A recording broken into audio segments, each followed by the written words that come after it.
Hi, everybody. We watched a lizard movie.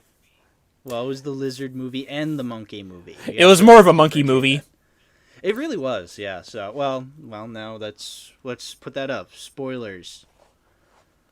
Oh, yeah. Spoilers. I mean, Do we this want is to a do hard. spoiler free, or should we just say spoilers immediately?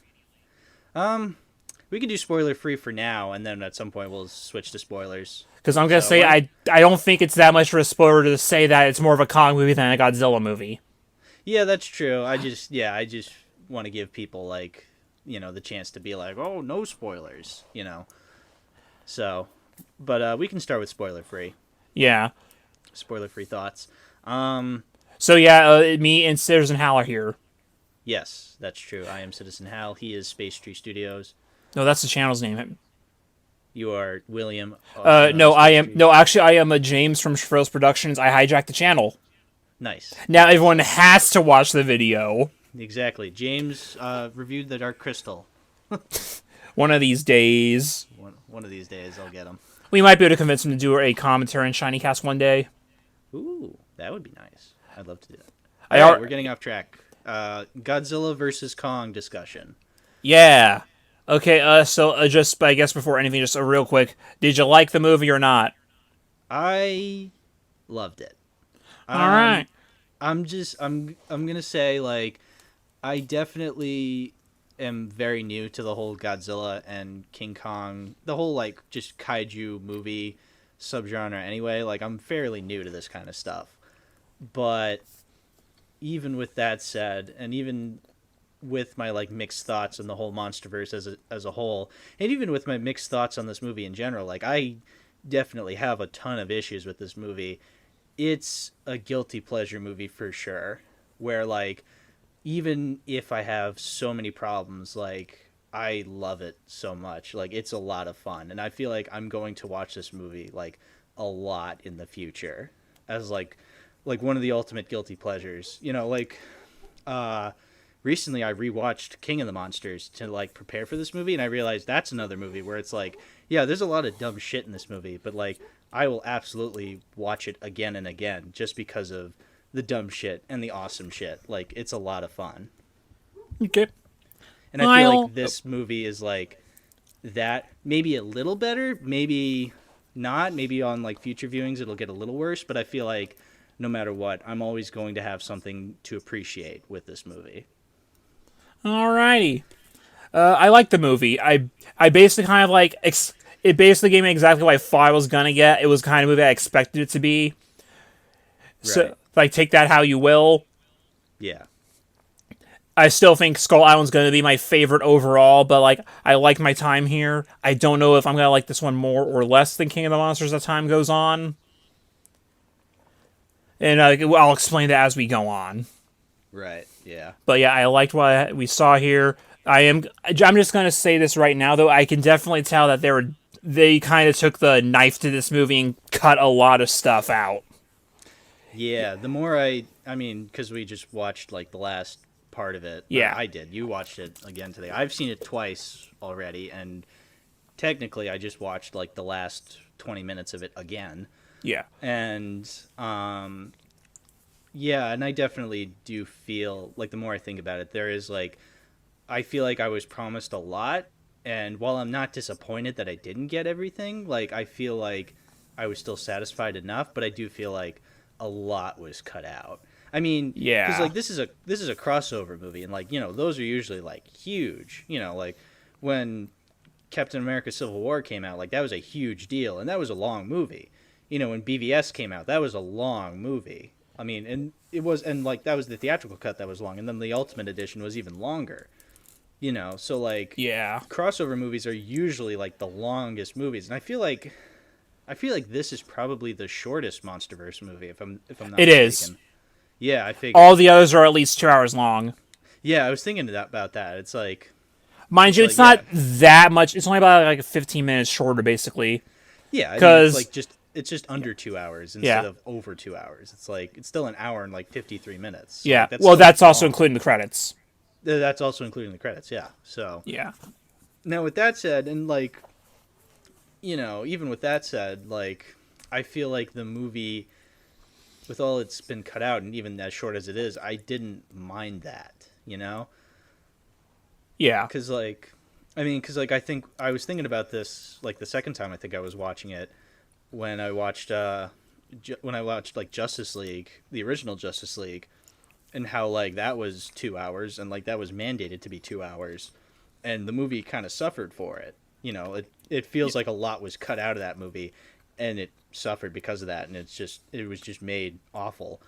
And I feel like maybe the same could be said about this movie, but like I don't know, there's something about this movie where like yeah, it's shorter than it probably could have been, but I feel like it's still worked out in the end. Okay.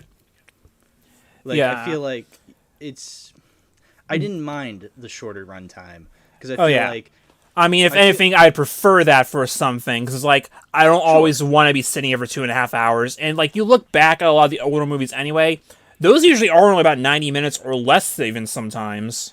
Yeah, I mean, I watched through like pretty much the whole Showa era of Godzilla movies all of March because they were all on HBO Max. Most of them were at least, and yeah, like they never surpassed like more than 90 minutes, more than like an hour and 35 minutes. Really, it's like, Yeah. and those were a breeze to get through. Some of them were easier to get through than others, but like, yeah, those weren't that long, so that was pretty cool.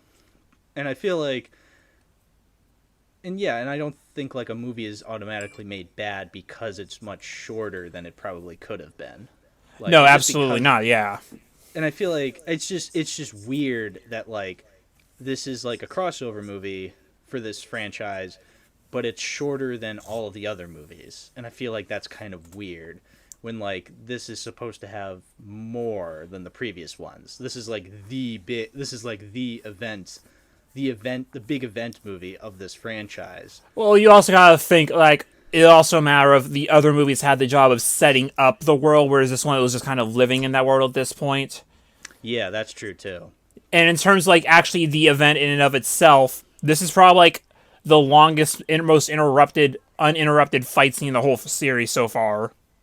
That's true too. Yeah, Both in, like, I felt in fact, I would honestly say that, like, in terms of actual uninterrupted scenes, this is probably like the longest we've ever really gotten. Because even like the other eras where we have like long fight scenes, they still cut away every now and then. Maybe yeah, Megalon is longer in terms of those. I'm trying to call that because basically like the last 30 minutes of the movie is just a fight. yeah. I remember versus Megalon being pretty long at the end. Yeah. I mean, well, the cool thing about that movie was like there weren't that many human characters anyway, so like Yeah, it was like when it just those two guys and the kid. yeah, it was just the two guys and the kids, and then like so yeah, so like there was not really much to cut back to. Yeah. So, and I feel like even with this movie, like there were a lot of characters, but like I feel like they were simple enough to. I mean, I do have my gripes with some of these characters, so. But I mean, I kind of expected that, and I don't think they're as bad as like maybe some other previous characters in these movies, but they're still not great. And even like compared to like other MonsterVerse movies, and even just like other kaiju movies that I've seen in general, like I feel like I've seen better human characters. Yeah. I But mean, personally for me, I feel like this is just it felt standard. yeah, no, it's very middle of the road. Like Yeah, I've like seen worse, but I I have wouldn't seen say better. I don't think it's a bad story at all because everything they're doing, at least No, for what everything, it's weird because like there is like no filler at all. Everything that happens is directly in service of just moving the plot along, yeah, which is good for pacing, but it also means you don't really get like a lot of character moments, so no one really develops much at all. They're already how they started the movie is how they come out of the movie, yeah, and I feel which like isn't always a I bad thing. It's just that you kind of right. want a little more sometimes, especially since some of these characters, Madison and Mark, were in the last movie, so you'd want a little Yeah. more out of them, but you don't Well, really like get it. yeah, besides Kong and Godzilla, they're the only characters from previous movies. So Yeah, like everybody else like is either dead or they just don't show up. yeah, So like um yeah, and I was thinking about that like how like I don't feel as angry with this movie with its like with its like with how little it shows. Like you were saying, like the characters don't change throughout. And I was thinking you probably should complain about that kind of stuff, but like I feel like this movie kind of understands that like it doesn't have to necessarily. Yeah, It that's doesn't. the thing. Like, a static character is not in and of itself a bad thing as long as it doesn't detract from the movie. And Yeah. for the most part, I don't think it detracts too much at all. Yeah, I mean, because recently I rewatched all of the Indiana Jones movies, and when I was watching Raiders, like Raiders does not have a lot of like necessarily interesting characters. Like Indiana Jones in that movie is not. He's a very static character. Like he's pretty much the same beginning to end. He doesn't really change the character. And Raiders is seen as like one of the most iconic films of all time. Yeah. So like, and I don't think that necessarily works against Raiders because like Raiders knows what kind of movie it is, and like it works in that movie. And I feel like it's the same thing here. It's just that we hold Raiders to a higher standard than I think we're ever going to hold this movie to. But that said, I Higher than a lot, personally, of people want to hold the genre itself to, which yeah, that's a whole other yeah, topic that can be really obnoxious and annoying. that's something that like now that I've watched a bunch of these movies and I see it from the other side as someone who's watched a bunch of these movies and like can see like the people complaining about it. It's like, oh wait, yeah, this is a stupid thing to complain about. It's like, who cares? Yeah, because let's just get into it. Part of me, it's just like everyone would just kind of sees the big lizard and the monkey, and they just immediately want to discredit the human characters by default. Because I feel like if people Yes. just separated that whole thing and just looked at it objectively, I don't Right. think there'd be as many complaints about it. But it's Right. just you have this little human that you can see in any other movie next to this other giant beast that you never see ever. It just makes it less interesting that I think people just only care about that Right. when really you should be looking at the whole package. Yeah. Because I a mean, lot of the times you do get a good package there. It's just people just don't want to see it and just immediately discredit it. yeah. I mean, the same thing happened when King of the Monsters came out. Is like I Yeah. remember, and that was when I wasn't as knowledgeable about kaiju movies. So like when I watched that and I heard people being like, "Oh, the human characters," it's like, "Oh, okay, like whatever." But then like now seeing it from a different perspective, it's like, "Oh yeah, like like who cares?" Like, and I feel like yeah, this is a much bigger problem, and I mean not necessarily in the movies, but like with how people perceive these movies. I feel like that's kind of the big thing. Because I Just feel like just to clarify, me to say who cares? You mean like who cares that there are humans at all? And like, as in, do you think there should be or like not? Is that like what I exactly are you think saying with that? what I'm yeah, I should explain better. What I mean is like whenever people complain about human characters, no matter what Godzilla movie it is or whatever, kaiju movie it is, whatever big monster movie it is, it's like I feel like yeah, people are always going to complain about the human characters, and it's like it doesn't really matter unless the human characters are like legitimately awful. And I feel like on average they haven't been. Yeah, There have been like obviously there's a bunch of characters that I personally don't like throughout these movies, but like I feel like on the whole, like it's like I feel like people are complaining about it just because they can, because yeah, they know that it's a monster movie, and they're like, oh, we should pay more attention to the monster. It's like no, I mean, it's a monster movie, and they're the title character, but they're not the main character. There's only so. I mean, I would love to see a monster movie where the monster is actually the main character, and it's actually like someone like Godzilla or King Kong. Like it's actually one of those. But you'd have to be like a really skilled director to show that, and yeah. you Because know, it takes a lot of work to do a whole narrative with no vocals at all, exactly. It's possible, but it's but very difficult. difficult to do. So I feel like yeah, you kind of have to put the emotion and the kind of like driving force of the movie in the human characters, and yeah, that Yeah, doesn't automatically mean that these are good characters, but I don't think that automatically discredits them because with the human characters with this movie, nec- I don't necessarily mind them. Even the ones that I probably dislike the most, I probably dislike. I'm not as big a fan of Millie Bobby Brown's character and Brian Tyree Henry's character, the podcast guy. I'm not as big into them. I'm not into their whole side quests in general. I think I cared a little bit more about the deaf child and her thing and like Yeah. that whole group of people. Well, again, I that's mean, like you can probably tell that there was gonna be more there, but they got cut. exactly, yeah. And even then, like I wouldn't even really say I'm a fan of like either group of characters. It's like I have my distaste with both of them, but like even with my distaste, like I don't think they're as bad as like some other monster movies. Yeah. So, Like the dub versions of the Kennys from the Gamera movies. yeah, yeah, I'm Kenny. specifically saying that because I haven't really watched too many of them, either in English or Japanese, just seeing the clips. But Yeah. like, I can tell the dubs are probably way worse than what the original ones were. Yeah, the extent of my knowledge of Gamera is through Mystery Science Theater 3000. So like, I Yeah, I have seen the and dubbed versions, and but like only so well, much because there's also multiple dubs sometimes.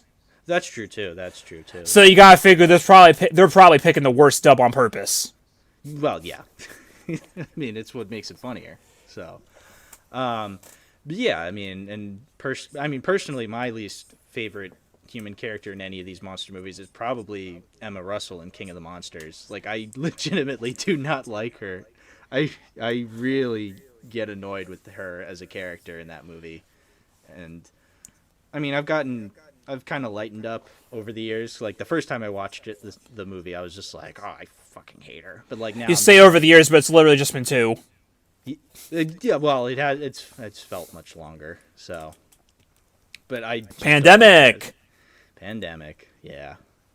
But Part yeah, of me, part of me feels like I want them to try to make one with no humans at all, just so that when it fails, we get to say "I told you so." yeah, no, that would be interesting to see people just be like, well, wait a minute. It's just like, Yeah, no, see, you need something to move a plot along. yeah, Because, like, I feel like the only way that you could reasonably do that, people have mentioned before, is like doing a Godzilla BC. Like, go back in time, show him as a species and all that other stuff. Like, walking with dinosaurs, but with giant monsters. That I can see working, but just like a normal one, but that's just like nothing but fights. Like, no, that you'd get bored like 30 minutes in. yeah. I mean, that would only really work as like a short film. Yeah, So like like, I can see a TV series maybe, but even then, which there has been like a rumor that there might be a Monarch TV show at some point, but I don't know if that's going to be true or not because it's only a rumor. yeah, that'd be interesting, but who knows? And we can get into like what happens after this movie later because we know one thing, but that's it. Yeah. And even though that's So more like just a Kong thing or like a general thing in general, because the big question is Godzilla himself, which we'll get into later. okay, yeah, that's cool. Trying to think if there's any other like spoiler-free things we had to say. I mean, just like without really getting into much, the main villain, Yeah, I he's a mean, cartoon character. he is essentially. I mean, when I first watched it, he immediately gave me vibes of the main villain from Wonder Woman 1984. Not in like a bad way, just he just reminded me of Pedro Pascal's character. So like Was it just the way he was talking? it was just the way he was talking, but even just like the eccentric nature of him just reminded me a lot of like his character. And also just the fact that like, he's just like this big billionaire, big evil billionaire. It's like, why are you evil? It's just like, just cuz. It's like, okay. No, man has to be the dominant species. Yeah. Godzilla is a threat to us. The second time I watched it, I was in the theater with my sister, and when his first scene came up, when the Walter Simmons is his name, when he first came up in the movie, I turned to her and I'm just like, life is good, but it can be better. And she was just like, oh, I get it. So It's just like life is good. Shows a picture of Godzilla, but it can be better. Shows redacted. yeah, Which isn't even a spoiler anymore because Adam Wingard posted about it on his Instagram. They advertise most of it freely on their Facebook, on the Twitter page. If you walk into Walmart, you'll see a toy of it. yeah. You know what? I was actually do we want to get into spoilers? Like, I mean, I do have a couple things I could say for spoiler free, but like we can also just branch off into them anyway. that's true. So, all right, I'll say the big spoiler, I guess. The old tin can. 3, 2, 1. Mechagodzilla's in this movie. I'll be honest, like I actually had no idea he was going to be in this movie. Oh, really? So So like, you somehow didn't get spoiled at all. yeah, no, I'm actually like, if this is like, I'm actually impressed with myself if this was like actually pretty obvious, but like I had no idea he was going to be in this movie. But like the like at the moment when like Millie Bobby Brown and like her crew like walk in and like they start like lifting something metallic like up there, I'm just like, that's when I'm like, oh, they're actually doing it. And then he rises up, and then of course, the characters are just like, oh, it's Robo Godzilla. It's like, no, it's Mechagodzilla. And it's just like, yeah, I know. But like but like when I saw it rising up, I'm like, oh, that's cool, they're doing that. And I guess maybe like this like tiny voice in the back of my head was just like, oh, this is just BVS, dude, like abandoned ship. But I kept going, and it's like, okay, like I could see where it's going. And it was hinted at before, because like in the credits for King of the Monsters, you see all the newspaper articles and everything. Those are actual articles you can read. And one of them, if you pause and read, it does make mention of Monarch working on a mechanical type of Titan. Right. Yeah. Which, that's another thing that you could have been, that got cut, because like, is the origin of Apex. Apparently it was supposed to be a company that was originally part of Monarch, but then split off. But they don't go into it here. Yeah.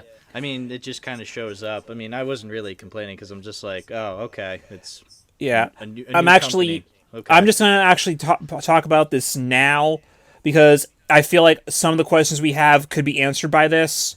I don't Yeah. know if you guys, who all is listening here, knows this, but for every single movie in the MonsterVerse, Legendary has a comics division, and they've all done either prequel or sequel comics for all the movies so far. So Godzilla 2014 got Godzilla Awakening, which was a prequel explaining the origins of Godzilla. Skull Island got Skull Island Birth of Kong, which is both a prequel and a sequel. And King of the Monsters got Godzilla Aftershock, which was technically a prequel to King of the Monsters, but really felt more like a sequel to 2014, if anything. And for Godzilla vs. Kong, we're actually getting two comics called Kingdom Kong and Godzilla Dominion. And I feel like that those are probably going to fill in some of the gaps, which on the one hand, cool that we're getting that to flesh it out. On the other hand, we shouldn't need a comic to flesh out information that should be in the movie. Yeah, I was gonna say, it's like I had no idea there were comics, there were spin-off comics. It's Yeah. like, and I had no idea that like there were frozen. Like if you take a screenshot of like the credits of King of the Monsters, you'll find like newspaper articles. It's like, yeah, that's cool.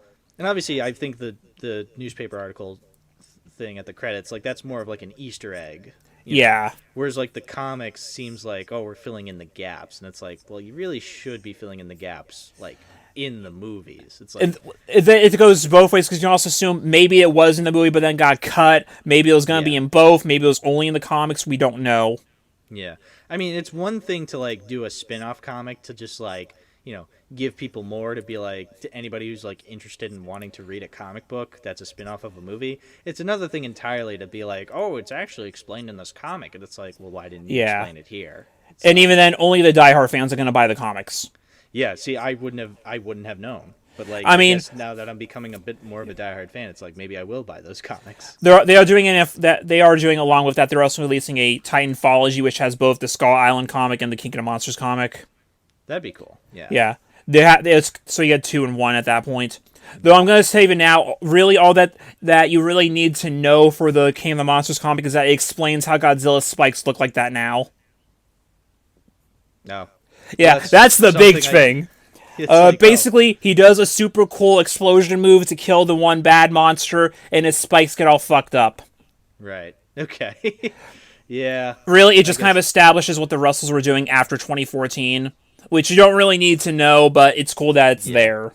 Yeah, that's cool. I mean, that's probably the most harmless one. Yeah, I wasn't really losing sleep over that, so. So it's like you see at the very beginning of the movie, Kong is in a containment chamber, and apparently all the Iwi are dead because the island was taken over by a storm. I have a feeling that's probably going to be in the comic. Yeah, that probably will be. I mean, that whole containment center thing, it's like, I actually, with that, like, I feel like that didn't really need to be explained. I guess we could, like, that goes back to, like, the whole pacing thing. It's like, I feel like, it does feel like a lot got cut, but I don't feel, and this is why like I lean more positive towards the movie despite all its problems, is like I feel like everything that needed to be explained was explained. And even if things aren't explained that well, like where did Apex come from? It's like, I mean, I didn't really come here to learn where Apex came from. I came to see big monkey fight big lizard. It's like, so like it's just kind of just there, you I know. agree with you, except for one point that I feel like should be, and it's one character in specific. Yeah. Ren Serizawa. That's true. The more I think about it, like, well, the first time I watched this movie, I had no idea like who that was. Well, Like, I think I that's had, also part of the problem. well, that's true. I mean, well, first of all, like it's said like in his first scene, but like again, I probably just wasn't paying attention to that scene, so like I missed it. So then like when I was on like Letterboxd and I was looking through the cast list and it said his name Ren Serizawa, I was like, oh, okay, cool. And then the second time during the movie, it's like when I watched it in a theater, it's like, oh, okay, that was how they introduced him. And yeah, it comes out of nowhere and it doesn't really go anywhere, and that's fair. Like, yeah, I think that is the one thing that's like not very explained very well. Yeah, I That feel like that's what probably kind of should. needed to, because Serizawa is like the one of the most those recurring character between the two movies before then. So like you kind of Yeah, need to. I feel like you should explain who that is, because yeah, otherwise, why even call him that? yeah. Technically speaking, he probably Serizawa was probably the only fleshed out character in the MonsterVerse, if you really think about it. At that point, yeah. Yeah, Which like again, I could argue that with Mark Russell as like the other main character, I have an issue with that he didn't really get much to do when he was the main character in the last movie. yeah, I was kind of wondering that. I realized that. It's just like, oh, he was only in really two scenes. It's like, I get it, but like also it's like, yeah, he was in the last movie. I thought Yeah, we were going to like get a little bit more. I feel like we should have gotten a little bit more of him, and it might have been more. Maybe there'll be something in the comic, which I don't No, like having to say that, but I mean, I already pre-ordered the comics, so I'm getting them regardless. But exactly. it's like Um, with Sarah and like with Ren, like I can see in my head a backstory for him that would make sense. Like, oh, oh, me maybe he's too. like, oh, he probably joined this because he's mad at Godzilla because his father spent so much time studying that he neglected him or whatever, and now his dad is dead because of him. I could see why you would resent that. Yeah, that's exactly like the kind of like headcanon thing that I came up with. Like once I found out that's like he was the son of Serizawa, that he's the son. And so then I watched the movie again and it's like, oh, he's a bad guy. It's like, okay, like maybe he's there because, Serizawa did die at the hands of Godzilla, you know, on his own accord, but also it's like he was also obsessed with Godzilla and it's like, you know, I mean, it was the same thing with Mark. Like he was pissed off at Godzilla, even though Godzilla was the one who, because like he saw Godzilla as responsible for destroying San Francisco, ergo also killing his son. So it was a similar thing with that. But again, it's not explained in Godzilla versus Kong Yeah, what Ren's. It just kind of shows up. Like you literally could like just change his name and it means nothing. exactly. It changes nothing. It's like it's just like this thing. So and yeah, I feel like the reason we people are probably like a little teed off by that, like you were saying, like that's the only thing that you're kind of annoyed with, the fact that like we don't get a backstory, is the fact that like that's his relation. So like the fact that they go out of their way to show a relationship, that in turn makes us think like, oh, there's a reason why he's here then, you know. Yeah, and it's like, okay, was that just cut out for time? Was where was this? Because there had to be something. Or was that it?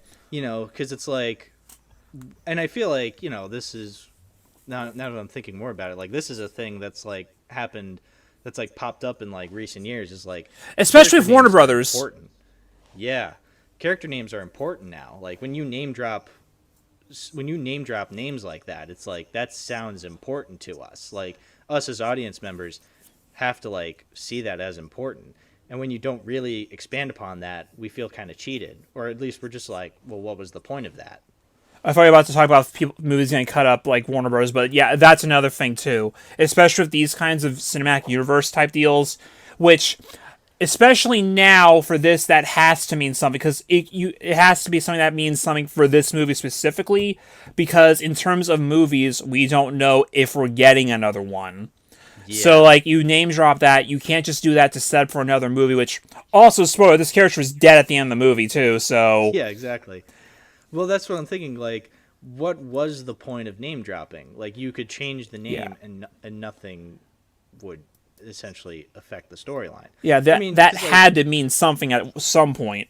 yeah. I mean, it's the same thing with, the name dropping in the Star Wars sequel trilogy, essentially, is like, they made such an effort to make sure that, like, last names meant something. And, by the end of it, it didn't feel like anything was meant by it. And I feel like, I mean, that's a whole different thing. But That's like, a J.J. Abrams thing. that's a J.J. Abrams thing, of course. But that's what I'm saying is like, just the importance of last names. I feel like, the way people tell stories, and the way you name drop last names like that has to mean something, and you can't just like not do that. I mean, they did, so. Unless they're But J.J. Abrams, in which case, ask a really cool question and then try to come up with an answer for it 3 years later. and then that answer end up being Fuck, we don't know. really, really, really, really, really bad. Set up a joke and hope by the end of the sentence you have a punchline ready. Essentially, yeah. I do that a lot, and it only works sometimes. Yeah. But when it does work, When it does work, it knocks him dead. you couldn't see it, but I was wagging my finger. Oh, okay, well. Yeah. What was another thing I wanted to talk about? This is a really scatterbrained video, but I mean, at this point, this video is only up like a week or two after the movie's already out, so like I think people just want to hear general thoughts at this point. Yeah, exactly. So I mean, let's go into Mechagodzilla again at this point, real quick. Yeah, I feel like that's another big thing. I'm gonna say one thing, like, this is of the main live action Mechagodzillas. This is probably my least favorite design, specifically the design itself, because I'm looking at the design and it's just like it feels like a literal translation of what if Godzilla was a robot, Right. and that's all. It just makes him kind of feel like he's a skeleton and nothing else. Whereas you look back at the other previous Mechagodzillas, they all have the general shape of Godzilla, but they all feel like they could be their own separate characters without that identity. Like if you had show me a picture of Kiryu or Mechagodzilla 2 or whatever, and gave it a completely different name that sounds like a robot, like, yeah, I'd believe that. If you told me it was Mechagodzilla, like, yeah, I believe that. Right. For this, it's like it looks like it kind of sort of has to be Mechagodzilla and nothing else. Yeah, I mean, it's only Mechagodzilla because the New Zealand kid from Deadpool 2 just says it. So, like, that's how you know. I mean, Yeah. diehard fans would have figured it out because it's a robot Godzilla. It's like people would have been like, they didn't have to name drop Mechagodzilla at all, and people would have been like, oh, it's Mechagodzilla. Like, I'm sure. I mean, a normie like me figured it out. Like even before you even saw even before you saw him as this giant Godzilla, just seeing this mound of metal rise up, I was like, that's Mechagodzilla. Yeah, plus Mechagodzilla is one of the Toho Big Five. Exactly. Like, I mean, It's Godzilla, Mothra, Rodan, King Ghidorah, Mechagodzilla. They're the ones that show up in every era, so they're the most recognizable ones. that sounds about right. So, like, especially Godzilla and Mechagodzilla and Mothra, the three that everyone would recognize are at the top of their head. Yeah.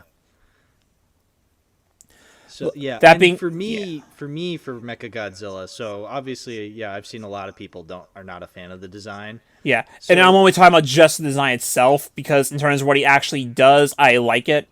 right. Yeah, so like I don't mind the design of it, and obviously I'm not someone who's seen every single incarnation of Mechagodzilla or Godzilla for that matter. For the record, I also specified live action for a reason, because there's also Exactly. the anime trilogy Mechagodzilla, and the Ready Player One Mechagodzilla is also live action, but it's not in the actual series. Oh yeah, was Mechagodzilla in Ready Player One? Yes. I watched that movie 2 months ago, and Well, it's funny because he was also in the actual book too. okay, Yeah, that Thing makes is, the sense. book also name dropped Kiryu, so it's a specific one, but they just didn't want to shell out specifically for that version. So I Right. guess they just did a general Mechagodzilla and came up with their own design, They just which did Metal look, God. which looks like it looks like they're trying to do the '93 design, but also not. So it looks like a knockoff. I mean, considering Ready Player One, that whole movie just feels like Steven Spielberg doesn't know what the fuck he's doing. So that doesn't surprise me that To be fair, do you it think looks. Ernest Cline knew what he was doing either? No, but like he seems like someone who at least understands like what the fuck he's talking about. Like this is twice removed. Like Steven Spielberg is like an old man who doesn't understand how like any of this what any of these references mean. He probably understands Back to the Future because he produced it, but even He then, I'm understands like, the references from the '80s and the '90s, but anything after that is a no go, especially something that's from Japan. exactly. Do you think he knows which Mechagodzilla is which and what he does? I don't think Ernest Cline knew which one he is either. I think he just kind of like that's Googled Mechagodzilla designs and chose down because he thought it looked the coolest. that's true too. So Because like in Kiryu that, has specific core features. Like there are two big things Kiryu does: the absolute zero cannon and those drill arm things. And I don't think right? either of those were in Ready Player One. I can't remember because I Ready Player One just went through one ear and out the other. I'm talking about both the book and the movie at this point. I'm talking about the movie. I have never read the book, and I I don't watched want the to. I watched the Mechagodzilla scene like a month or two ago, and do you know how they kill Mechagodzilla in that movie? Which one? Yeah. So the only Mechagodzilla movies I've seen are the No, I ones mean from the I'm 70s. talking about Ready Player One. Oh, yeah. No, Yeah. Do you remember how Ready they Player kill? One? I can't remember. Yeah. They throw a mad ball inside of him and it blows up. Probably, you're probably right. Again, like I forgot that he was in Ready Player One, so They like I throw can't even they remember. throw the mummy mad ball at him inside, and it just explodes and kills him. Yeah, That is how Mechagodzilla dies in that movie. It is the stupidest thing ever. that movie's just so terrible. It's I like hate he it doesn't so get killed much. by the Iron Giant or a Gundam. No, he gets blown up by a mad ball. What an absolute mess. Not speaking of absolute messes, Godzilla versus Kong. But yeah, so for my thoughts on Mechagodzilla, so I've only seen like two other movies with Mechagodzilla in them. And Which had the it's same design. yeah, so that was Godzilla versus Mechagodzilla, and it was Terror of Mechagodzilla. You know, it was the Showa era movies that had Mechagodzilla. And yeah, I mean, as someone who's not as like a bigger as someone who's not as big a fan of those movies, you know, to me, I was just watching Robot Godzilla. So like that's all it made sense to me. So like when I watch this movie, Godzilla versus Kong, I'm going in with the same mindset where it's like, Robot Godzilla. So I'm not that. I don't really mind the design that much because, like, and considering, I mean, this is his only movie in the MonsterVerse that Mechagodzilla shows up in. It's like I can kind of see, you know, it was literally just Godzilla but robot, and I feel like that kind of makes sense. It makes sense to me, so like I kind Yeah. of get it, but I also can kind of get the fact that like it's kind of a weak design because it's literally just robot Godzilla. Yeah. So And I can understand why people would also like the design because it does. Because if you like the design, that's fair. That's fine. It's just not my favorite. That being said, in terms of what he does, he's great. oh yeah, for sure. Which also, I just want to say something real quick. Technically speaking, this is Mecha Godzilla. That's true. Yeah, because like I mean the fact I kind of appreciated that they brought that back because like I remember at the end of King of the Monsters when Charles Dance, you know, shout out to Charles Dance, underrated actor, when he like shows up at the end and they have the one of Ghidorah's head and he's just like, "We'll take it," and I'm like, "Oh, where is that gonna go?" And then literally the next movie, it's like, "Hey, it's King Ghidorah's head," and it's like, "Oh, okay, that's fair." Like, Yeah. it's right away, but whatever. I mean, it makes It's sense. weird because Charles Dance is not in this movie, and that's also not something that was cut either because we knew he was not going to be in this movie no matter what because he was never on the cast list or anything. Yeah. So he It was still just kind of begs the question of how did those heads get there? But yeah. you don't really, in terms of like what's actually happening, you probably don't really need to know that. No, I mean again, like I mean, it shows up. I mean, again, the heads show up in this movie, and I'm like, oh, okay, that's where they were going. It's like I don't really need to know the details between Charles Dance's character getting the head, and then the heads are now in this movie as like Mechagodzilla. Yeah. And you also figure maybe they also like grew a head somehow because it is established that he can regenerate fully, basically. Yeah, So they probably just used the DNA built this to get the skulls or whatever. Because right. technically speaking, only one skull even existed at that point, which is the one they fished out of the ocean. Because King Ghidorah was completely vaporized. Yeah, that's true too. So, like, they kind of had to get the other one from somewhere, but, like, they do at least establish how this works, where, okay, there's the one skull here, it communicates telepathically with the other, which is inside Mechagodzilla. Yeah, which is So also that, kind of a weird thing. It's like they communicated telepathically because their necks were too long, and it's like, what do you mean? It's like their necks were long, but like their heads were at the same height. It's like, I mean, I guess because maybe they only have one brain, technically. yeah, I guess. I don't know what King Ghidorah's anatomy is, Yeah, but I it's don't know. It like, was just it makes, I can kind of get, like, if they all have an individual brain, yeah, then how else they get, just, like, communicates with each other easier. yeah. I mean, You again, can it's like, fill in gaps yeah. Again, at that point, I'm just like, yeah, I don't care. Like, just so they don't have to roar at each other every time. They can just like do that. I guess so, but also it's like, I mean, the final fight was coming up, so I didn't really care. It wasn't like that's it. This movie sucks because this makes no sense. Yeah. It's like I wasn't really like wondering. Really, it was just kind of a weird thing that made me think like, well, wait a minute. So Well, I mean, there are things we also can talk about. Just it's like I get why things happen, but there's also like the inherent logic of why they're happening. Like he's now turning on them. Like okay, obviously that's going to happen, and is established that it is using King Ghidorah's DNA to help auto learn, which basically means King Ghidorah is technically in the machine because his right, DNA is there and he can regenerate. So obviously yeah, he's thinking for himself. It's just a matter of when it happens, when the energy source goes fully. That you're wondering, could he have done that at any time and he only did it when it was fully completed, or what? yeah. I mean that. Oh well, again, like that's another. Yeah, that's a scene where it's just like, oh, okay. So now they've established that Ren is going to pilot this Mechagodzilla, and he's gonna fight Godzilla. Which they do with But an Evangelion meme. what was the Evangelion meme again? The meme is get in the goddamn robot. And Oh, I'm willing to bet that Adam Winger did that on purpose, where it's like it's going to overpower the mecha. Just get in the goddamn chair. I yeah, am willing to bet that was the joke. I wouldn't doubt it. It's been what, like half a year since I finished Evangelion, and I didn't remember that. So Well, like, that's not an actual line. That's just like a popular meme people say for the show.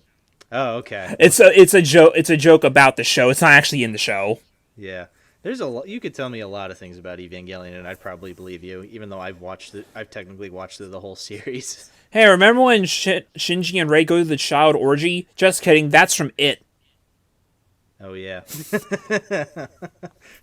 you had me. You had So me. you had me. Um, but yeah, so I mean, like the whole robot getting its own conscious. The fact that it just like turns on its masters. It's like, well, there was like. I mean, I really could have expected like that being like one of the two stories they could have done. Again, like I was saying, like, oh, they're setting up Ren is gonna pilot this and he's gonna fight Godzilla, or something's gonna malfunction. The robot's gonna go on its own, destroy the villains, and then go and destroy Godzilla on its own. It's like you really had like one of two options there, I do and appreciate that instead of making like a rogue AI just a malfunction, they actually establish it since it's King Ghidorah, that it's him acting out. Basically, it's King Ghidorah fighting from beyond the grave, that which I actually didn't yeah. realize that what it was. I thought it was literally just like an AI error.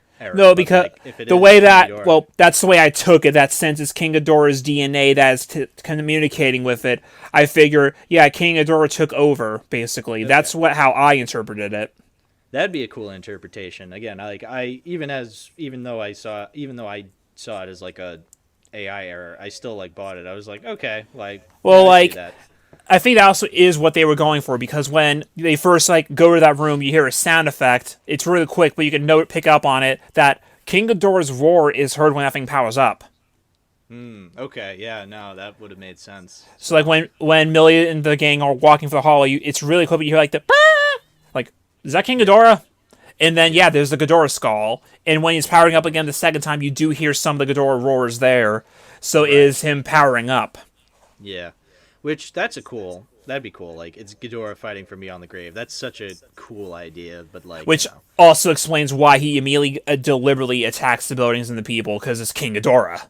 that's true. Yeah, and the fact that it's like he's kicking Godzilla's ass. So Yo, he has fingers now. He's living his life to the that's true. fullest. That's true too. Just Yeah, grabs Godzilla's face, and just bashes into a couple buildings. yeah. Did Godzilla ever bleed?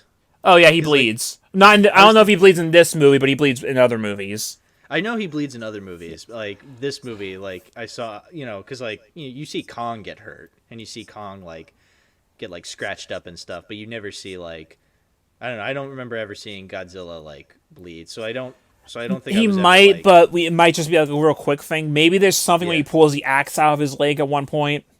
probably because like I just never felt I was on the edge whenever Godzilla was getting beat up. I'm just like, he'll be fine. And then Other monsters bleed, but yeah, so like when Kong was getting hurt, I was like, oh man, I hope he gets it. I hope he makes it out okay. Whereas Godzilla, I'm just like, he'll be fine.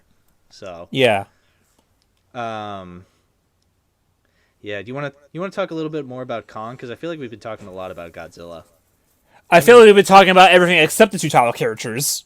that's true. Yeah, no, that's true. Yeah, I So mentioned this at the beginning, but this really is more of a Kong movie because he's the one you're following for most of it, which I yeah, kind of expected that going into it.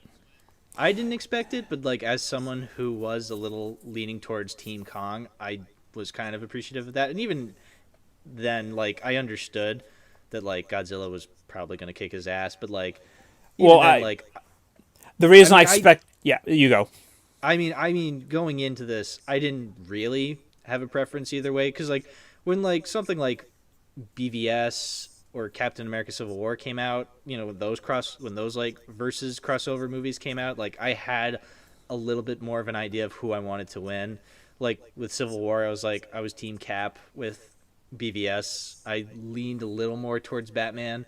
Like, and even though I grew up like more of a Superman fan, I was leaning more towards Batman. With this one, I legitimately was not sure who I really wanted to win because I said I was more Team Kong, but that was a little bit more just because when it comes to the movies, I probably prefer King Kong movies over Godzilla movies, but maybe that's just because I liked the original King Kong over the original Godzilla. But like, I mean, going in, like realistically speaking, I probably had no idea who I necessarily wanted to win. So like when it was revealed that like, it's pretty much Godzilla pretty much wins the movie, I was not really that surprised. So, but Well, I do well, still like Kong as a character, so I was appreciative that he did get a little more screen time. well, And it did make sense.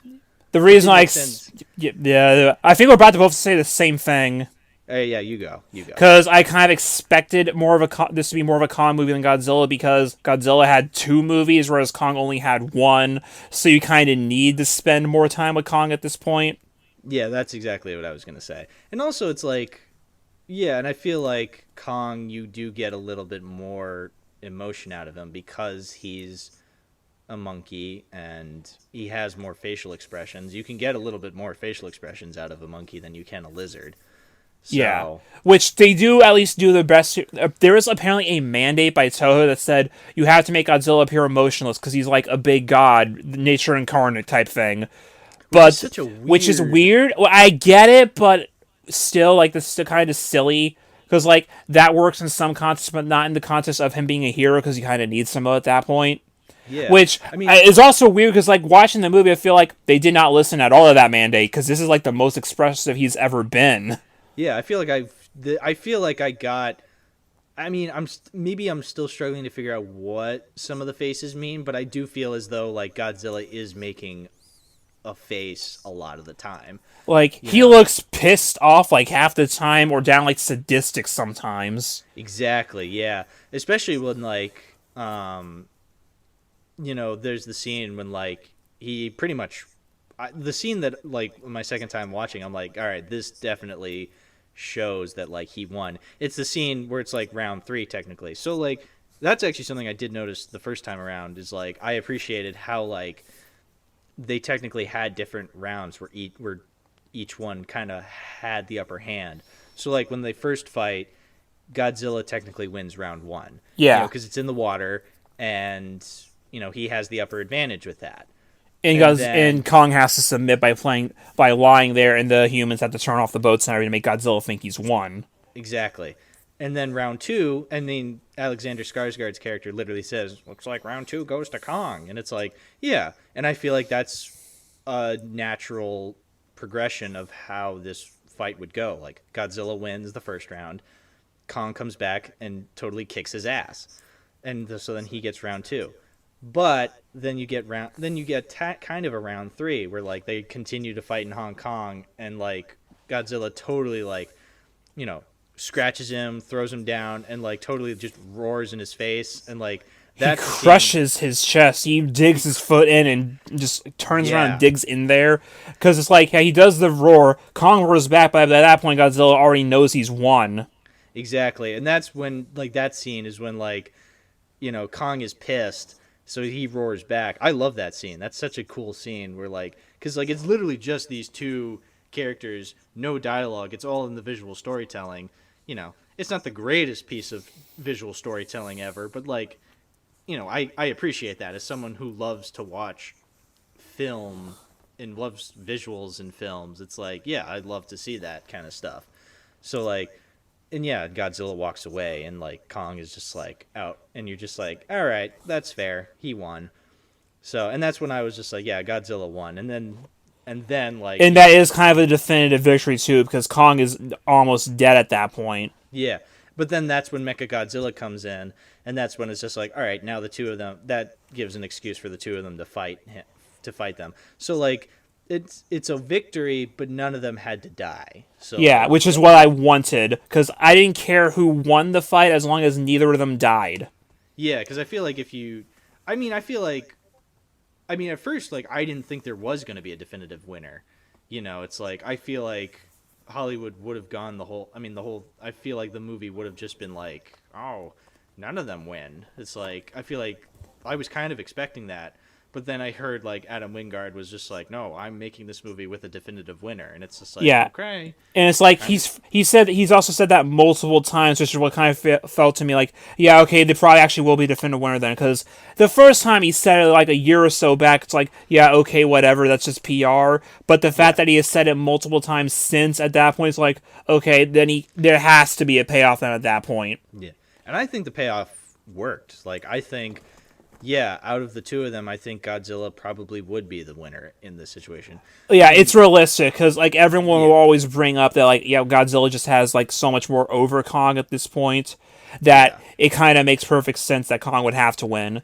Because let's go back into like the original film. The only reason Kong does win is because by nature of just well, it's because Godzilla is still technically the villain at that point in the series, and just because King Kong as a character was more yeah. popular globally. Thinking about like the original King Kong versus Godzilla, the 1962, technically 1963 version. There's two different versions, first of all, and second of all, like that movie's yeah, no, that movie's kind of a mess. Like I've only ever seen the American dub, Which is more of a and mess, yeah, which is more of a mess. But like, yeah. and like Because when I do you when want I to like watch it, yeah? you go ahead.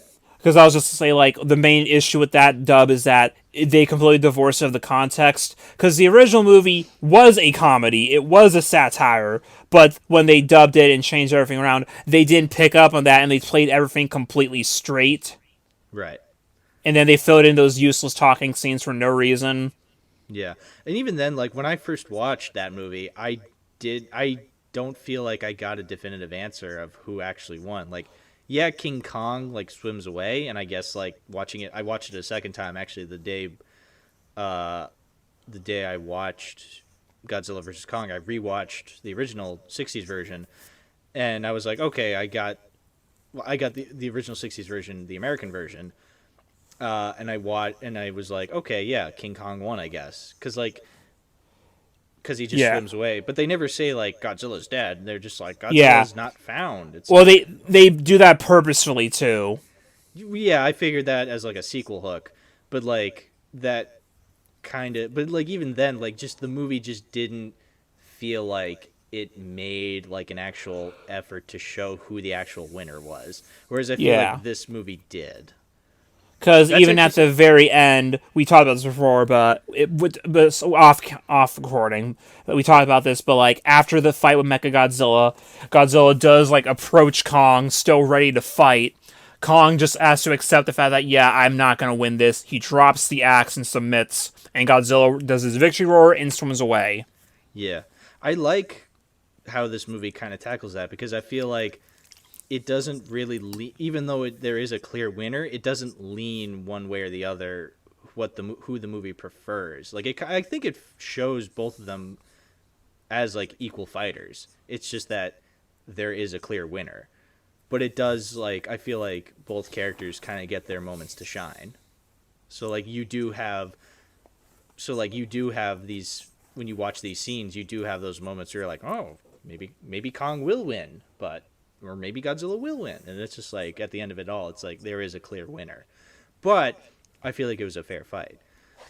Yeah, So, and I appreciate that. Like that's actually one of the reasons why I like this movie a lot is like I like how it kind of tackles that. I like all the fight scenes. I think they might be some of my favorite fight scenes in the MonsterVerse. The only one I could probably think, the only like scene I probably like a little bit more at the moment, maybe this will change in the future, is like, the climax in King of the Monsters. yeah, When they're fighting in Boston. I just love that shot of Godzilla like pushing King Ghidorah into like the building and it just shatters, it just disintegrates. Like I love that scene so much. So like but I do like the fight scenes in this movie cuz I just like how they're choreographed and I like how they're shot. One of my favorite shots in this movie is when like um, Alexander Skarsgård's character and what was her name? Rebecca Hall's character and the Deaf Child, the Kong people when they fly out of the center of the earth and they fly out yeah, into Hong Kong and they like fly in through a building and it's like you see like the nuclear. It's like it's like a one take where like they fly by Kong and then they fly into like a building and they're flying by like the nuclear fire breath and like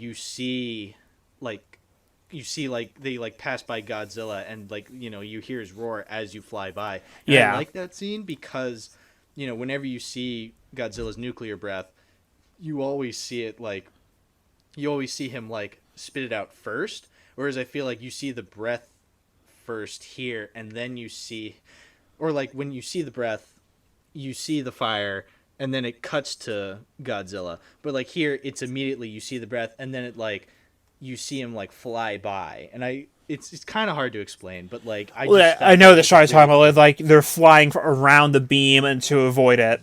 yeah, and Yeah, like you see him like pass by and he's like this freaking he's not even a character, he's just like this like this like natural cause.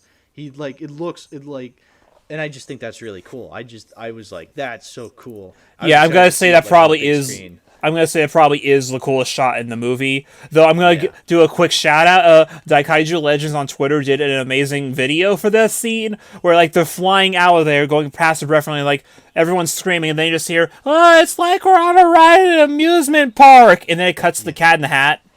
Oh, yeah, you mean like in Universal Studios? Cha-ching! yeah. It's Mike Myers. I saw that. Yeah, I saw that. See, I saw that on Twitter. That was really funny. He But yeah, essentially, he rose scoped the lighting and everything.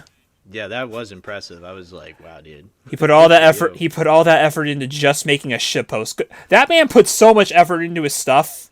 That's awesome. Like he does effects like that all the time. That's awesome. Yeah, I don't know how he hasn't been hired by a studio yet. I man, it's some people have amazing talent when it comes to editing. But yeah, and Well, okay, so we talk about that shot. Okay, yeah, Yeah. I'm gonna make the claim that I think that in terms of the fight scenes themselves, I am gonna say these probably are the best fight scenes in the MonsterVerse. Yeah. I mean, because Like, like I think the when only I thing I may like a little bit more maybe is the burning Godzilla sequence, but even then, like the actual fight in and of itself is probably the best. Just in terms like yeah. it's uninterrupted for most of it. There's a lot of cool shots, like when Khan just grabs Godzilla's head and bashes it against his own knee, basically. Oh yeah. This is so good. Just Kong throwing like the construction equipment to distract him. Yeah. Oh god. Like yeah, and he's just like kicking ass and uh A way that I would describe it is that like the fight scene here feels like is like the fight scene that you remember the other movies being like. yeah, that's true. Because like when I think of the action scenes, the fight scenes in like the previous movies, I'm just talking about like, um, even like some of the older movies, even like some of the Showa films. Like this feels like what you remember those fights being like. that's true. I'm trying to remember some of the Showa fight scenes that I actually liked, and a lot of it isn't sticking with me the more I think about it. But like I'm sure like there's some movies I would definitely rewatch. I'm just trying to remember like certain fight scenes, but like I mean, I did just like binge through them through all of like March, so like a lot of it does feel kind of samey. But I will say like there were definitely fight scenes that I remember being like super cool. Like what was it? It was like Destroy All Monsters, I think, was one of my favorites when like Godzilla Just the whole everyone just against King Ghidorah. yeah, everybody just beating the shit out of Ghidorah. I'm just like, Which that was you so feel bad cool. for Ghidorah too, because it's like last time he lost against just Godzilla and Rodan by themselves. Now he has to go against everyone. Yeah, exactly. So, but like, yeah, but when I think of like the monster fights in the MonsterVerse specifically, like, I remember them being really cool. But it's always like the main monster versus like, I mean, in Kong Skull Island, it was Kong versus like skull crawlers and giant octopus, and it's like, yeah, it's cool, but I kind of feel like it could be a little more, They and basically then are just like a fight that leads them to a big set piece, and that's it. Whereas here it's like, no, every attack is a set piece.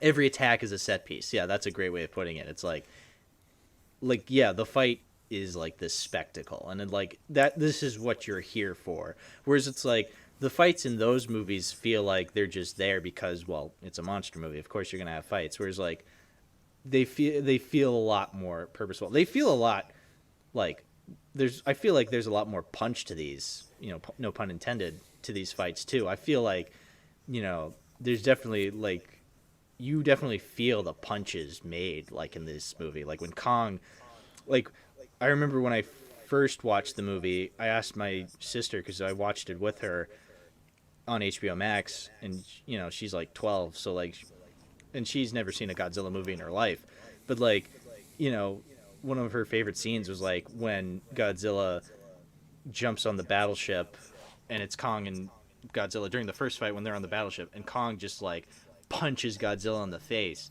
Like just that first shot was like so cool, and you feel that punch too. Like it was just like boom, and it just like so like I definitely like how this movie shoots and how the fights feel.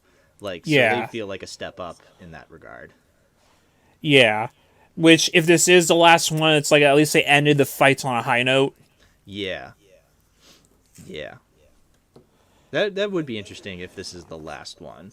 I feel like the MonsterVerse would feel kind of short lived, but I feel like maybe that would be for the best. I feel like if that is like, then we Yeah, had this because this this neat little quadrilogy that like we can. I'm definitely gonna revisit this, even though I have my problems with some of these movies. I would watch all four of them again, which is to me, I think that's like a huge thing a movie can do. If a movie leaves me wanting to watch them again, like that's a good thing. yeah, and it's like on the one hand, like I want more, but it's like at the same time, we know there's gonna be Godzilla films event at some point. Even if they don't do MonsterVerse, they'll still do Toho probably eventually. Yeah, no, I I would like figured. more, and I I mentioned this to you before. I mentioned this other places. Technically speaking, in terms of, like, cinematic universes, the MonsterVerse is probably the most successful after Marvel, at least in terms of the fact that they at least made every single movie they said they were going to make. Yeah, I definitely think that like the MonsterVerse is definitely the best fr- cinematic universe outside of Marvel.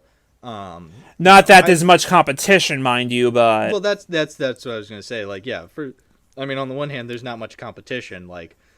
Like what else is there? Like the only other one, like major one I can think of is DC, and it's like I like some of those movies, and I've definitely grown to appreciate some of those movies, and I want to see the DC cinematic universe succeed. Like I want those movies to be good, but it's been a rocky road yeah. for that franchise.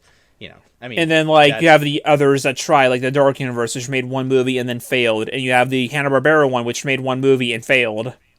yeah, and it's like what other cinematic universes are there? Like would Well, Star you Wars know, count? Because like it's like, do we want to count things like Fast and the Furious and stuff like that? Like, you can make an argument, but it's like it was also just a series in and of itself. Like, what is the definition here? yeah, like cinematic universe, I would say like it's different movies. Something Because like I'm something a like Star Wars and Fast and Furious, like those were franchises beforehand because like you knew I mean they all had very similar titles. Like the fact that in Marvel you had movies like Iron Man and Ant-Man in the same universe. Like I think that's what clarifies it as a cinematic universe. And it's the same thing here. You have Godzilla and then you have Kong and then you have Godzilla versus Kong. So like that would make sense as like a cinematic universe. yeah, But yeah, which it definitely is the most successful. Which and I would say that knowing that like it's not a great cinematic universe, but I do like it enough that I do think it is a legitimately okay cinematic universe. Like you can watch all four movies and get something out of each one. yeah, And even though I'm not a fan of like the first Godzilla movie, I have like that's probably my least favorite out of all these movies. Like I think you can get a little bit out of that movie yeah, when you can actually see it. yeah. That's the main issue. Eventually, when we have 4K TVs and PS5s to watch 4K movies, it'll be a little better. Exactly. Yeah. I hear the 4K is at least a little better. Not much, Yeah. but a little. Yeah. Yeah. So I actually came up with this when we were talking about the original King Kong versus Godzilla, the original '60s movies. I wanted to ask, what do you think is better? Which do you think is better? Do you think the original '60s version is better, or do you think this movie is better? See, the issue there is just how new this movie is. I don't know how I fully feel about everything yet, because it needs to sit a little more. Okay. There's also 'Cause- just like the attachment to the original, just by I've seen that one more. Okay. Yeah, that's fair. Granted, I've 'Cause also seen the American version more, and I've only seen the Japanese version once so far. right. They're two very different kinds of movies. That's fair. Because, like, I was going to say, for me personally, I would say, and, like, in all fairness, like, I have not seen the original Japanese version of the original '60s movie, which is why, like, and I appreciate Letterboxd for this. They have two different versions on Letterboxd. They have the Japanese version as, Which like, I a didn't separate know own thing. until just this past week that they actually did that. Maybe they only did Yeah. that recently, I don't know. So, like, and then they have the American version as its own, like, movie on Letterboxd. So, and that's the version I've logged twice now. Because, like, I feel like if I logged the Japanese version, that wouldn't be because I haven't. Like, I've only seen the American version. So I appreciate that. Um, And that's another can of worms, just being annoyed at how unavailable that version is, because right now the only way to yeah, legally watch it is to buy the Criterion set and watch it on the 8th disc as a bonus feature. that's annoying. I mean, Thanks, Universal. yeah, that's as someone. I mean, I've had this problem, ever since I can remember with like the Star Wars special editions being the only available thing. So like the whole different versions of movies being available is like obviously it's not going to go away unfortunately, and I hate that. You know, I it's as a film purist, I want original versions to be as available as like the versions that are available. Especially in a case like this where they're just so drastically different. Exactly, yeah. So I was going to say, for me personally, you know, I I've only ever seen the American dub of the original movie, and I've now seen this movie twice. I've seen both versions that I have seen twice, and I would have to say I like the 2020 movie a lot more than I like the American dub of the original Japanese movie. And I feel like maybe because I wanted to go in liking this movie a little bit more than I did the other one, because like when I watched the original first, I was like, I want to like that movie, and just like the more I watched it, the more I was like, this sucks. I don't like this at all. And I have yet to watch the Japanese version, to be fair, but like as far as I'm concerned, I'm just going to say that like I don't like the original. So I do prefer this movie over the original from the perspective of only having ever seen the American dub. So That's fair. So, and I do intend to watch the Japanese version at some point. Someday I'll get that Criterion collection. One of these days. One of these days. Not today, but someday. One of them. One of them. Yeah. And I had something I was gonna say. Yeah, and I feel like we just need to clarify. We talk about the original versions that there might be still some people who might be asking about the endings. It's the same ending in both versions. In both versions, it's the same ending where Kong swims away. You don't see Godzilla. It's the same. It's just dialogue is different. The Japanese version keeps it a little more vague. Okay, that's cool. Yeah. Yeah, no, I mean, I feel like... I mean, because, like, I've seen both versions of Godzilla, the original Godzilla, where, like, I've seen the 54 Japanese version, and I've seen the American redub King of the Monsters. And so, like, I can judge those fairly, whereas, like, with the King Kong versus Godzilla, I've only ever seen the American dub, so it's kind of hard for me to judge it. Yeah, I'm So, just but, saying it's like if for people who are still wondering about the endings, and because there is that Yeah. still that stupid persisting rumor about there being two endings to the movie. That's not true. All the monster stuff is exactly the same. Okay, that's interesting, actually, because I do like the monster stuff in that movie. I do Yeah. like the last 10 minutes. Well, that's the thing. You're never gonna cut out any of the monster stuff in those movies, because you know that's why people are showing up. Yeah. I mean, I like him enough. I mean, I'm still kind of underwhelmed by that fight. But, so I do, and I'm not really underwhelmed by these fights, so maybe that's also a reason why I like this version more. I feel like the fights are a little more satisfying. You also gotta figure that the original, that was also the second time they've ever had a monster fight.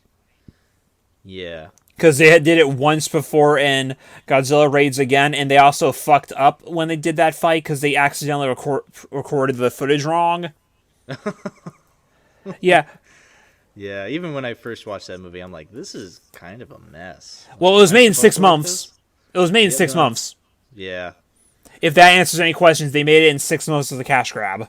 Ugh, man. Sequels at that time. First there was Son of Kong, and then there was that one. It's like, sequels at the time were just garbage, man. Jeez. Yeah. But yeah, you don't cut any of the monster stuff out. You just change figured the dialogue and the other stuff and just add and cut stuff. Yeah. And for some reason, replace some of the music with Creature from the Black Lagoon. Yeah, I mean, I've never seen Creature of the Black Lagoon, so, like, I wouldn't know. Yeah, I mean, I watched that before I watched Creature from the Black Lagoon, but then, like, this next time I watched it after, like, I heard that, I'm like, oh, that's weird. Why'd they do that? Wait a minute. But, yeah, I mean, there's, like, 60 years of, like, learning how to do monster fights by that point at this point, so, yeah, of course this fight's gonna be more entertaining, because they've had practice. Yeah. They know they know what it should look like, and they just do so many money shots. Like, Yeah. every shot in that fight is a money shot, basically. Because right when it first begins, where Kong runs and grabs the axe, he jumps up, he smashes into the side of the building, and then you get a shot inside of a building of the two fighting, and then goes to the fight, you get first-person shots. Yeah. And you get some stuff you've never seen before. I feel like it's safe to say you got a lot of stuff in the fights that you have never gotten before, like Yeah, Mechagodzilla grabbing Godzilla's head, just bashing it against a building. I don't yeah, think I think it's safe to say that I haven't exactly seen a sequence where a monster grabs another one and slams them against a building multiple times. right. And you've seen more Godzilla movies than me, so like you would Yeah. know this kind of stuff. It's also Like, been a year since I watched any of them, but yeah. yeah, okay. I mean, like, I did not feel the need to have to like do a marathon or anything to build up to this. Like I've seen these movies, it's fine. I'll watch them yeah, again some other time. yeah. I mean, I'm someone who likes, even if it's like something like when I would like when Rise of Skywalker was coming out. Like even as someone who's seen like Star Wars movies more times than they've seen the Daylight, it's like I still rewatch those movies to like kind of build it up. I'm someone who likes to do that. I like to watch movies in preparation for other movies, and but like and you know like watching all these Godzilla movies recently to build up to this movie. I mean, I just did that just because like I've been meaning to watch a bunch of these Godzilla movies, and you know I have two other eras that I still need to watch. Like I still haven't watched any of the movies from the 80s or 90s or the 2000s. So it's like, you know, I've only seen the original Showa era from like the 50s, 60s and 70s. So like I haven't even seen like a whole other chunk of like history of this franchise. So like, you know, but it Yeah. was a starting point basically. Like that's how I saw it. And plus like, you know, it also gave me an opportunity to because I also found like other crappy big monster movies. So like at first when I was building up to this movie, I was just gonna do like Godzilla and Kong movies, and then I discovered like there were Gamera movies that I wanted to rewatch because there was like there was a there were episodes of Mystery Science Theater 3000, and so like that just gave me an opportunity to just make it into like, oh, I'll just make it a big monster rank. So like basically any movie that had like a giant monster in it, I just watched for over the month. I mean, technically, you also include Star Wars in that because they have like the Rancor. I could include Star Wars. Yeah, that's true. I don't know. It also gave me an opportunity to rewatch Mystery Science Theater 3000, and I've been watching a bunch of episodes since. So at one point, I just gave up. I'm just like, I'm gonna try and just watch episodes where they talk about monster movies, and then it just turned into like just I'm whatever just the gonna hell I watch wanted. it. Yeah, because they're all on Tubi, or most of them are. So that's appreciative. Do they have episodes of Elvira on Tubi for some reason? Yeah.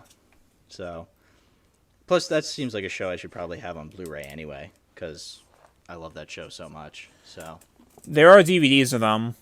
I I don't know how figured. much, but there are some. I I have the think I one from s- Manos. Yeah, I think I saw like they have like a Blu-ray collection of like all the episodes. So, Oh, that must be expensive as fuck, though. oh yeah, like of course it'd be expensive as fuck. So that's something I gotta save up on. Because But even just that some of the DVD packs, like you're technically getting like 4 movies in a DVD set. that's yeah, that's the cool thing about that show is like you're technically just watching the movie, which I appreciate that. That's why I log him on Letterboxd. It's just like, yeah, I watched this movie. It's like, no, I watched the Mystery Science Theater 3000 episode. But I mean, those movies are so terrible. It's like there's no other way of watching them. Yeah. The big why is Manos one of the worst movies ever made? Not because of like technical faults or anything, no, because it's also just really boring. Yeah, no. So like that's something I noticed when I was watching through a lot of these movies like the past year when I would watch these episodes of the show. It's like, man, this is the whole movie. It's like and the guy and like, you know, kudos to those guys. Kudos to Joel and Mike and the guys who played Tom Servo and Crow. It's like they had to watch the whole thing and Multiple just times. multiple times in order to like come up with something to say every once in a while. So then it just wasn't like empty space a lot. So like kudos to them, man. Like a lot of work must have gone into them. It's like, but good for them. And it's like, yeah, it's exhausting to get through, but I find it worth it because you know I love the show so much, and I love watching bad movies. So and riffing on them, it's so much fun. I was even riffing on Godzilla versus Kong. I found myself. I was just there were just moments where I'm just like, how, and I would just crack a joke. I mean, sometimes you just do that for no matter what you're watching. Yeah, no, Even I've your watched some- favorites. Yeah, well, yeah, exactly. Even good movies, I'll find myself cracking jokes. It's just like, damn it, this show has ruined me. But this is how I watch movies now. Oh, I do that even without Mr. Science Theater. Sometimes it's just like, no, I just come up with jokes. Yeah, I'm that's just true. funny. Yeah, I feel Laugh. maybe the show's definitely made me a little funnier though, where I feel like I feel like my cracks are a little wiser. It's not just me being like, oh, just making up whatever. Like I feel like I'm a little more sharp when it comes to that I kind of stuff. injected crow directly into my veins. Yeah, exactly. And like again, like we like this movie and everything. There are logic issues here and there when you look for them. Like the whole there we mentioned before. There's like quick one-line exposition for some things. Like oh, the reason they go into the hall for the first place is to find this energy source to help power up Mechagodzilla.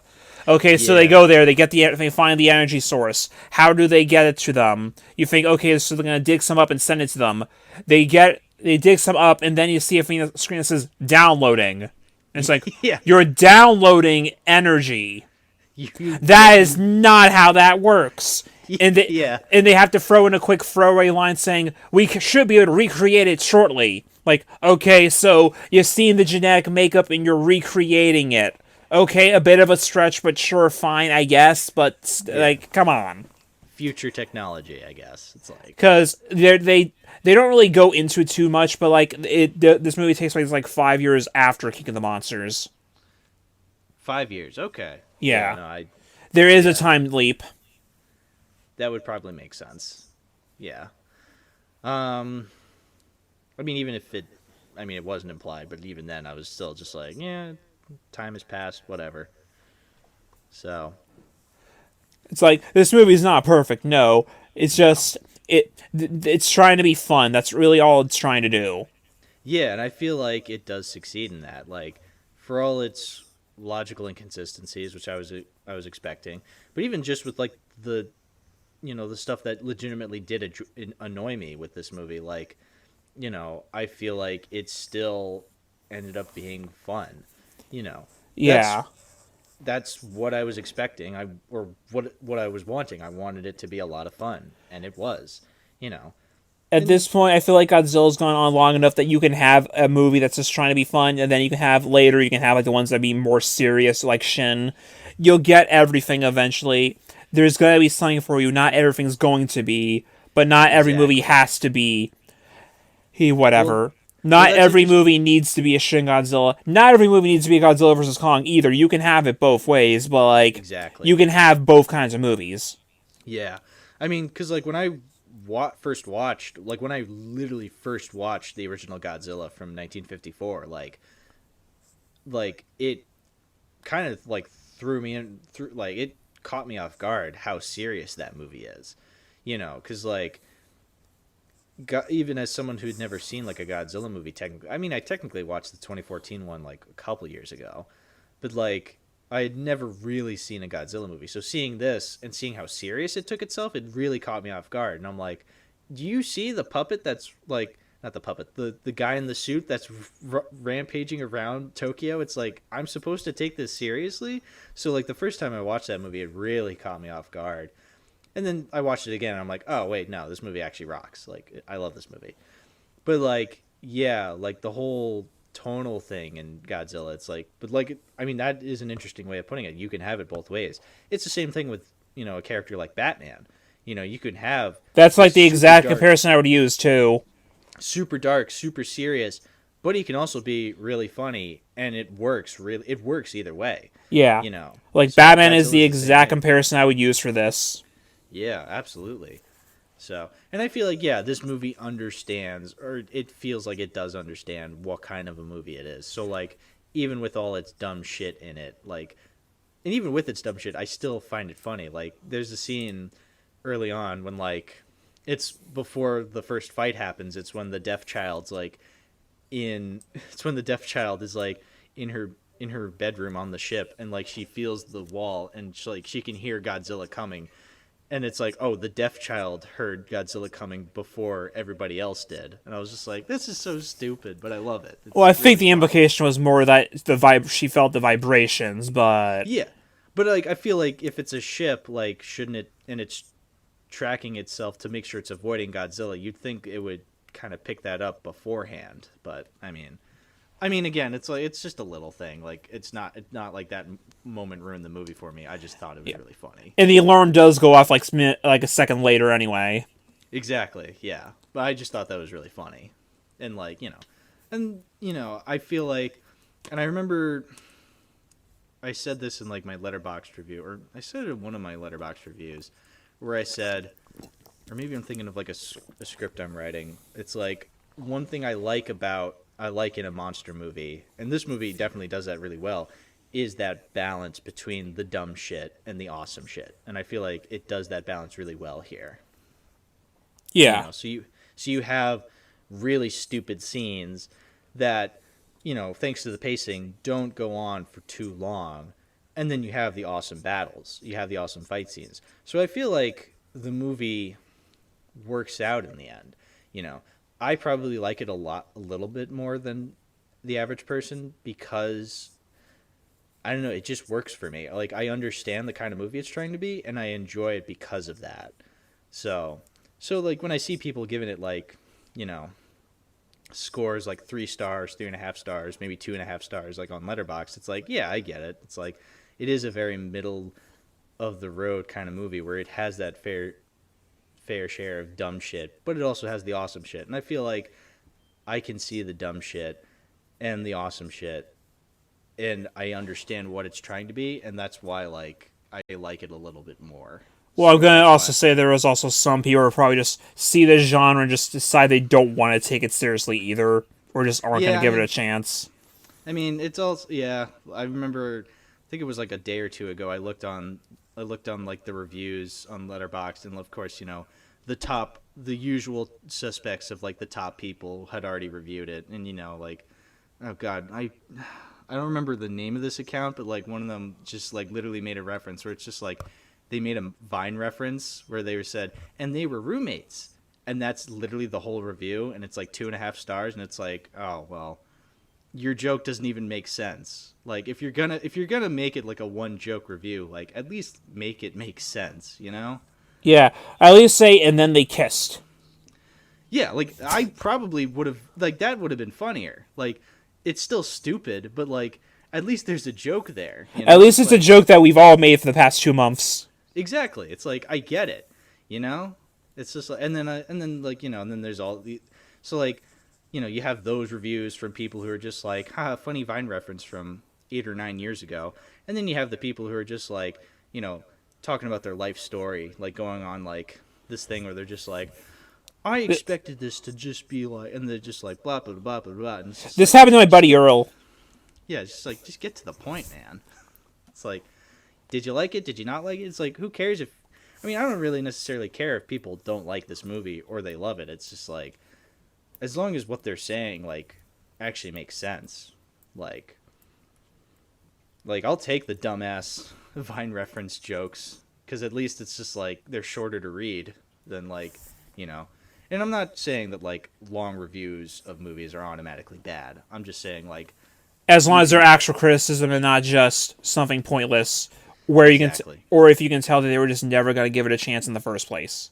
Yeah, no, I mean, yeah. So, I mean, I just I've as I mean, being on Letterboxd as long as I have been, it's just like I've kind of learned to just like there's always going to be top reviews that just annoy the hell out of me. So I'm just gonna have to like just get used to it. So. And plus, I mean, that's why I don't follow those people. Like, I just follow I follow the people that I'm friends with or I'm already familiar with. So like, I know what kind of reviews they're gonna write. So, Yeah, this and happened to my buddy Eric. yeah, oh, I'm sure somebody's made that joke. I'm sure one of the top I'm going to make reviewers has that come. joke. Yeah, but see, like you could make that joke and like you probably wouldn't get a lot of likes. I can make that Unfortunately. joke and it'll be a funny reference to the video we're recording right now. Exactly. See, so like that'd be an actual joke. I see that'd be really funny. But of course, I'm sure one of the top reviewers on one of the top Letterboxd accounts has already made that joke, and it's just like, haha, get it? It's like, yeah, I get it. This happened to my buddy AJ Cerberaya. Yeah. Do you have what next did you want to talk about with the movie? Do you have anything else? I could probably think of something, but like with how directions this led, I feel we've gone long enough. That's true. Yeah. I mean, I could theoretically talk about this movie for a long time, but I mean, like, we've been going for an hour and a half already. We are 15 minutes shy of the actual runtime at this point. oh yeah, wow. So So I think we should just get ready to call it here. yeah. Do you want to do ratings? You want to do that, or you I'm not just into gonna. that? I mean, at this point, I'm just gonna say I give it a B. Okay. Yeah. How do you rate movies again? I basically the way I look at it is a bell curve, where if Actually, it, yeah, yeah. yeah, like basically everything starts at like a three and a half. If anything going above and beyond gets forward up, everything that's actively fucking up gets like a 2.5 and below. Right. Because Yeah. I know that like literally a 5-star scale is like literally just an out of 10, just in a different presented a different way. But just because it's presented a different way, it just feels different to me. Yeah. Like Yeah. I feel like everything starts at the middle and goes up and down. Right. That's Yeah. just I what mean, even with your different, even though you rate movies differently, I feel like even when you do like give something a score, I can figure out like where you're coming from. it's like. I personally I throw this in like a 3.5, but like which technically would be like a 7, even though I'd probably be closer to an 8. Right. Yeah. I just go by a out of 10 scale. Which at that So point I wish they would just have options for different scales. yeah, I mean, I was thinking about that. Like when I first joined Letterboxd, it's just like, oh, I do out of 10, so I don't really do stars. But like I figured out a system because it's like, oh, like a half star for me is a 1 out of 10. And A even 5 stars, a yeah. 10 out of 10. So like, I mean, it coincides pretty well. So like, I don't really have to do anything like, and I prefer like doing an out of 10 scale. I feel like, whenever I see these like accounts on Letterboxd, they're just like they'll give something like 5 stars, but then like in their review they'll say like 93 out of 100. It's like, okay, what did this movie do that made it a 93? What could it do differently to get a 94? I feel like when you start having more numbers, it gets a little more complicated and having to separate Yeah. from those numbers. And then I feel like if you do too little numbers, it's like, I feel like you're kind of just combining movies that probably shouldn't be on the same level as one another. So I feel Yeah. like having an out of 10 scale is kind of like that sweet, sweet middle ground where like you have that, where you can kind of separate it better. And at this point, it's been so long that even though I know that, like, okay, well, like a 3 star is 10, like a 6, it's been so long now that I have to like re-rate everything. And like, no, I'm Yeah. not doing that. Yeah, no. I mean, I feel like I'm always evolving my rating system. So like, I feel like, I mean, it's still like an out of 10, but I feel like my taste has changed where like something I probably would have given a 7 maybe a year ago, I'd probably change, or maybe 2 years ago, I'd probably give a 7. I'd probably change to like maybe a 6 or an 8 even. Like, it just depends. Like, I mean, at first I gave Kong Skull Island like a 7 out of 10, and then I watched it again and I'm like, this really is more of a 6 to me. I mean, but like I can give a movie an arbitrary number all I want. Like, a lot of the times the scores are really for me, like, for me personally. So like, I feel like I do have a lot more to say on movies. So like, I can give them a number, but like, I feel like it's more important to like talk about a movie and like give more detail into my thoughts on it, which is why we did this. But to wrap up my thoughts, I do like this movie. For now, I'm going to give it an 8 out of 10 or 4 stars. I really love it. It's a lot of fun. It's really, really stupid, but again, it's really fun. So like, it's enjoyable. It's a guilty pleasure for sure. It's something that I'm going to watch a lot, I think, in the future. And as dumb as it is, like, I'm still going to enjoy it. Like, there's a lot of movies that, I still watch to this day, even though I know they're dumb. So, Yeah. I don't like the movie. It has Big Lizard in it. exactly. Yeah. I'm waiting for the anime to get released on Netflix now. Yeah, exactly. Singular point, baby. Let's get it. More lizard content. Yeah. I'm just trying to wrap up the video at this point. We should probably sign off. Yeah. So we should. All right. Cool. Thank you all for watching. If you haven't seen Godzilla vs Kong yet, I don't know why you would have watched this video. So, but if you haven't, you should go watch it. It's awesome. You may not like it, but it's definitely worth watching at least once. It has a lizard in it. It has a lizard and a monkey in it. Like, you know. And also a little bird bat fangs. Yeah, and yeah. And snake. And snake. And He eats the fucking snake. he eats the fucking snake, yeah. He eats out its head. And a big metal lizard, if you're into that. Bondage All right. lizard. Okay, we should end there. Bye, everybody. Bye.